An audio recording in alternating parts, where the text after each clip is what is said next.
वो इसी वजह से की गई थी क्योंकि इन्हें पता था कि खान साहब और बीबी साहबा के ऊपर ये मुकदमात हमने बनाने हैं, तो लिहाजा रिमांड जो है वो उसकी 40 दिन तारीख रखी जाए कि 40 दिन तक जो है वो फ़िज़िकल रिमांड दिया जा सकता है। और कानून के अंदर तरमीम लाने का मकसद ही ये था। उस मकसद के अंदर ये पूरे हुए हैं। 36 दिन में जितने सवालात खान साहब से किए गए हैं, मैं आपके सामने वाज़ह करना चाहता हूँ कि खान साहब ने कहा कि तोशाखाना के हवाले से मेरा मौक़िफ़ बड़ा क्लियर है।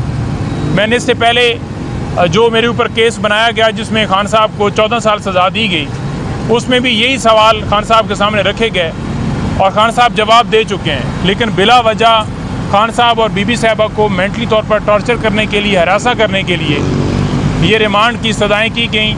और अदालत भी, हम हैरान हैं कि अदालतों को चाहिए कि इंसाफ से वो देखें कि अगर 108 गिफ्ट हैं तो आपने 108 दफ़ा केस चलाना है, 108 दफ़ा ट्रायल करना है, 108 दफ़ा सज़ा देनी है।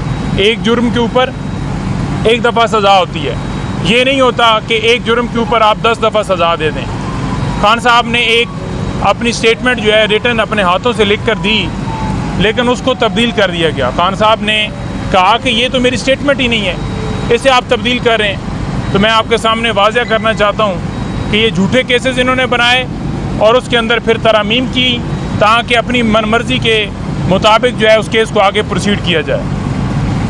आज तोशाखाना केस के अंदर वकला की टीम को फिर वही मसाइल, एक वकील को अंदर जाने दिया गया है, फोकल पर्सन इंतज़ार भाई उनको भी रोका गया है, बाकी लीगल टीम को भी रोका गया है। दूसरी तरफ से नैब के जितने वकला आए उनको इजाज़त है और वो जितने उनके पास डाले गाड़ियाँ होती हैं वो सारा लेकर अंदर चले जाते हैं। उनको वहाँ पर वैसे अंदर भी जाकर प्रोटोकॉल हासिल होते हैं, चाय चल रही होती है, बिस्किट चल रहे होते हैं, जो मर्ज़ी है उनको दिया जाता है। लेकिन हमें तो गेट के बाहर ही रोक लिया जाता है, घंटा घंटा 2-2 घंटे खड़ा किया जाता है। अभी 12:30 का टाइम हुआ है, तो 12:30 आप देख लें कि 10 बजे से आकर 2.5 घंटे हमें गेट के ऊपर खड़े कर रखा है उन्होंने। और उन्होंने कहा है कि जी अंदर बस एक वकील आ जाए। भाई क्यों?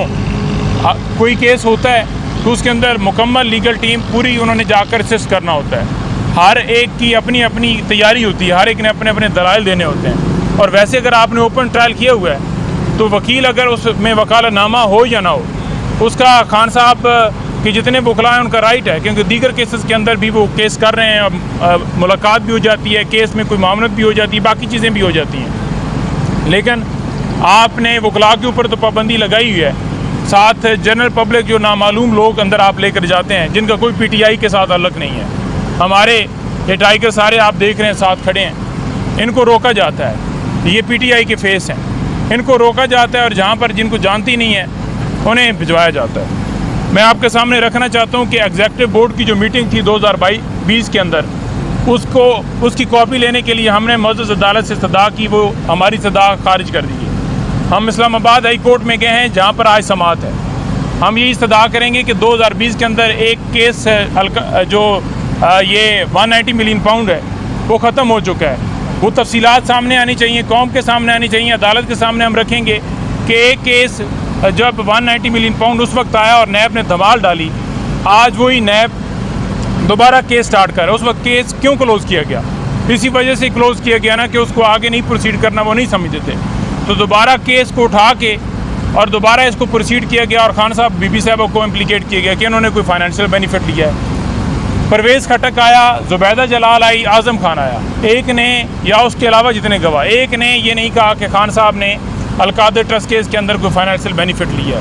इसी तरह तोशाखाना केस के अंदर इनाम शाह को जो पीछे अप्रूवर बनाया गया था उसको दोबारा लाया जा रहा है।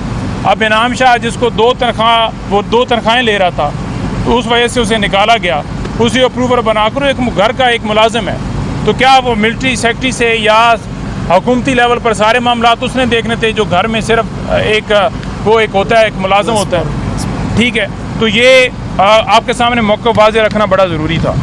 इसके अलावा मैं आपसे बात करना चाहता था कि काजी फाइज़ साहब, उनके ऊपर हम मुकम्मल तौर पर अदम एतमाद कर चुके हैं। रिक्यूज़ल की दरख्वास्तें हमारी जा चुकी हैं। वो तमाम केसेस से जो खान साहब के हैं या बीबी साहबा के हैं या पीटीआई के हैं, उनसे ख़ुद को अलहदा करें, क्योंकि जिस तरह हमारे से बल्ले का निशान लिया गया, हमारे लोगों को नहीं जाने दिया गया, हमें लेवल प्लेइंग फील्ड नहीं दी गई, हमारे लोगों को अगवा किया गया, उसके ऊपर उन्होंने कहा कि कोई फंडामेंटल राइट्स की वॉलेशन ही नहीं हुई। दरख्वास्त लेकर गए, उसके ऊपर भी उन्होंने कहा कि कोई वॉलेशन हो रही है, कोई अगवा नहीं हो रहा, कोई कुछ नहीं हो रहा। बल्कि कहीं और पर मौलियात का केस हो तो अलकादा ट्रस्ट केस के हवाले से रिमार्क देते हैं। कहीं कोई और धरना केस चल रहा हो तो हमारे ऊपर कहते हैं कि उस वक्त रोक लिया जाता तो ये 9 महीना होता।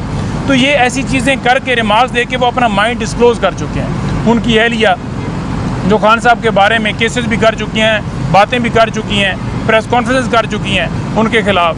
तो ये सारी चीज़ें ऑन रिकॉर्ड हैं। तो ये जब इस तरह की सूरत हाल आ जाए तो इखलाकी तौर पर जब किसी एक जज पर इतराज़ किया जाता है तो उसे बेंच से अलहदा हो जाना चाहिए था। लेकिन आप देख लें कि आज audio leak case supreme court के अंदर लगा हुआ था।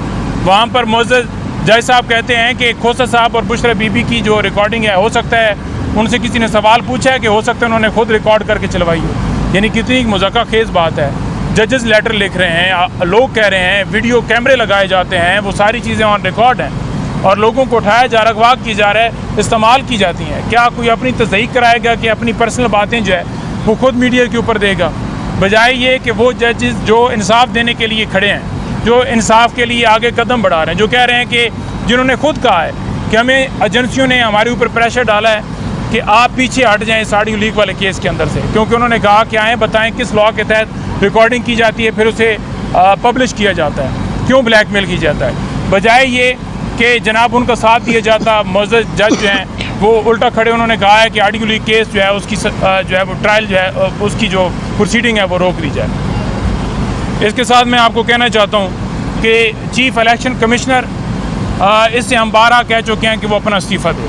हम फिर आपसे कह रहे हैं कि चीफ इलेक्शन कमिश्नर और तमाम मेंबरान अपना इस्तीफ़ा दें। उन्होंने जो धांधली ज़्यादा इलेक्शन करवाया है, और मैं आपको ये भी कह दूँ कि ये जो राजा सुल्तान सिकंदर है, इसकी जो वाइफ हैं, इसकी जो अहल खाना है, बेटी या जो भी, इन तमाम लोगों ने मुझे वोट दिए हैं क्योंकि मैं इमरान खान का उम्मीदवार था और मेरा जो हल्का है उसके अंदर इनका गांव है जिसका नाम है छांट। अब जो छांट है उस मौजे से ये सैकड़ों की लीड से हमने अल्हम्दुलिल्लाह इस जो राजा सुल्तान सिकंदर, इसने तो वोट नहीं दिया, इसको अल्हम्दुलिल्लाह हमने हराया है और वहाँ से भी कप्तान के जो है उम्मीदवार जीते हैं। और जिसके अलावा मैं कहना चाहूँगा कि मिलिट्री ट्रायल देखें, 88 लोग हमारे मिलिट्री कस्टडी में हैं और 88 लोगों को फेयर ट्रायल नहीं दिया जा रहा। 1 साल हो गया फिज़िकल रिमांड के ऊपर उन्हें रखा हुआ है, उनके साथ नारवा सलूक किया जा रहा है।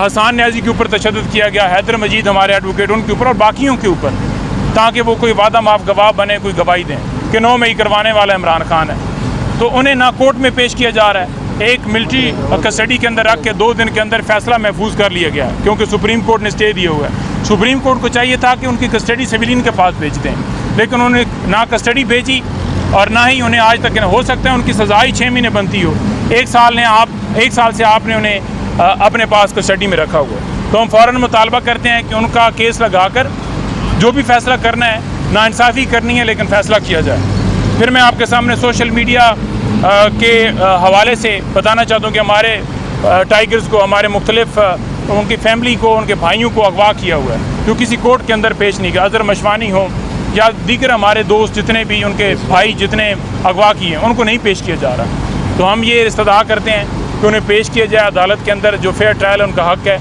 अगर उनके ऊपर कोई मुकदमा है तो आप उनको इम्प्लिकेट करें। जब इस्लामाबाद हाई कोर्ट या मुअज़्ज़ज़ जज कोई खड़ा होता है तो उसके ऊपर फ़ौरन उस साफ़ी को भी कश्मीर के अंदर से बरामद कर लिया जाता है या कहीं ना कहीं इम्प्लिकेट कर दिया जाता है मुकदमे में कि ये फ़लाँ नाके से पकड़ा गया। तो इस तरह से मुकदमात बनाए जा रहे हैं। रऊफ़ हसन के बारे में ये कहा गया कि उनका व्हाट्सएप जो है, उन्होंने कहीं बात की है साफ़ी से। देखें, तर्जुमान थे हमारे तहरीक इंसाफ के। फॉर एग्ज़ाम्पल, अगर किसी साफ़ी से उन्होंने बात की है अमेरिका में, इंडिया में, यूके में, फ्रांस में, मुख्तलिफ़ जगहों पे और मुख्तलिफ़ मुल्कों में वो टूर्स करते रहें क्योंकि वो लेक्चर देते हैं, तो क्या जुर्म है? और जो मैसेज चला रहे हैं क्या वो ओरिजिनल है? और अगर ओरिजिनल है तो मुझे बता दें कि उन्होंने कौन सा कहा है कि हमारे मुल्क की ये सीक्रेट आपको जो है वो हम इतला दे रहे हैं कि सीक्रेट ये सारे मामलात हैं, तो लिहाजा उन्होंने हमारे मुल्क को कंप्रोमाइज़ किया है। तो झूठे केसेस में पहले उठाया गया उनको और तमाम लोगों को, फिर अल्हम्दुलिल्लाह बेल इस वजह से हुई क्योंकि प्रोसिक्यूशन के पास कोई एविडेंस नहीं थी।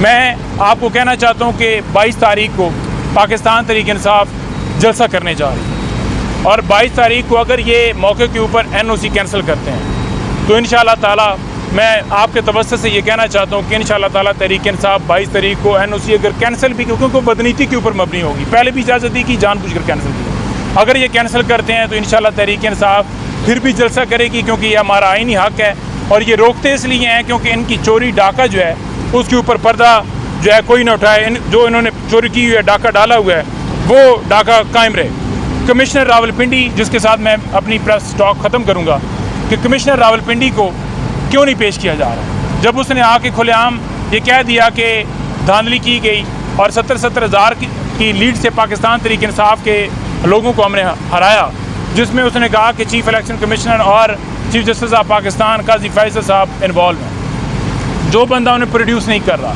जो बंदा उन्हें उस अदालत में नहीं लेकर आ रहा, अगर काजी साहब भी नहीं लेकर आ रहे, उन्हें नहीं बुला रहे, तो डेफिनेटली जब किसी के ऊपर कोई बात भी की जाती है, अगर आप कह लें कि उन्होंने इल्ज़ाम भी लगाया, अगर इल्ज़ाम ही उन्होंने लगाया है, तो अगर आप सच्चे हैं तो आप फेस करें, आप उन्हें कहें कि आप उन्हें लेकर आएँ, वो कहाँ पर गायब है। तो ये सारी चीज़ें ज़ाहिर कर रही हैं कि मुल्क के अंदर इस वक्त लाकानूनियत है, लोगों को उठाया जा रहा है, अगवा किया जा रहा है, सोशल मीडिया के ऊपर क्रैकडाउन किया जा रहा है। जब से इनको पता चला है कि अब 22 तारीख को हमारे जो है वो जलसा करने जा रहे हैं, मुख्तलिफ़ जगहों पर छापे, गिरफ्तारियाँ, लोगों को उठाया जा रहा है। लेकिन ये जितना जुल्म कर लेना, कौम इनकी नीयत भी समझती है, इनकी ये ओछे हथकंडे भी समझती है, किसी सूरत वो ना कंप्रोमाइज़ करेंगे, ना पीछे हटेंगे, और इंशाअल्लाह ताला कप्तान के विजन के मुताबिक ये कौम इंशाअल्लाह आगे बढ़ेगी। और हमारा मुल्क के अंदर ये जो IPPs के मुआहदे और जो महंगाई के तूफ़ान, ये फार्म 47 वाले जिनकी पहले भी जो हुकूमतें रहीं ये लेकर आए हैं, इनका खात्मा होगा, इन्हें घर भिजवाएंगे, बल्कि जो इन्होंने जुल्म किया है उसके ऊपर तो इनके ऊपर केसेस बनेंगे और फिर ये जेलों में होंगे।